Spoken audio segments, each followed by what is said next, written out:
امام علی علیہ السلام کی خدمت میں ایک شخص آیا اور دست ادب کو جوڑ کے عرض کرنے لگا، یا علی، خوش نصیب انسان اور بد نصیب انسان کی پہچان کیا ہے؟ بس یہ کہنا تھا تو امام علی علیہ السلام نے فرمایا، خوش نصیب اور بد نصیب میں اللہ نے ایک فرق رکھا۔ تو وہ کہنے لگا، یا علی، کون سا فرق؟ امام علی علیہ السلام نے فرمایا، خوش نصیب انسان زندگی کی حقیقت کو سمجھ جاتا ہے اور بد نصیب انسان مرتے دم تک بھی نہیں سمجھتا۔ تو اس نے کہا، یا علی، میں سمجھا نہیں، زندگی کی حقیقت کیا ہے؟ بات جب یہاں تک پہنچی تو امام علی علیہ السلام نے فرمایا، خوش نصیب انسان یہ سمجھ جاتا ہے کہ اگر زندگی کو کوئی بدل سکتا ہے تو وہ دعا ہے۔ اللہ کی مخلوقات کی دعا آنے والی مصیبت کو بھی ختم کر دیتی ہے، تقدیر کو بھی بدل دیتی ہے، زندگی کو بھی سنوار دیتی ہے۔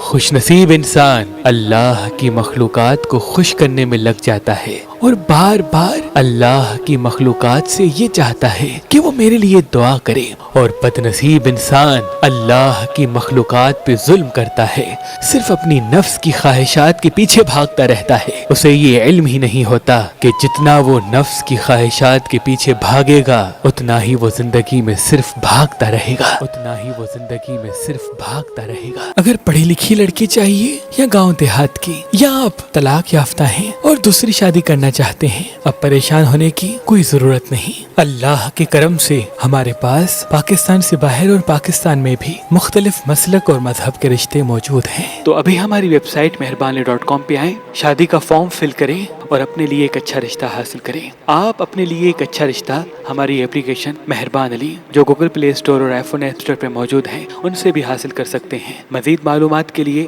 ہمارے نمبر پہ کال کریں۔ اللہ آپ کو سلامت رکھے، اللہ آپ کو سلامت رکھے، اللہ آپ کو سلامت رکھے۔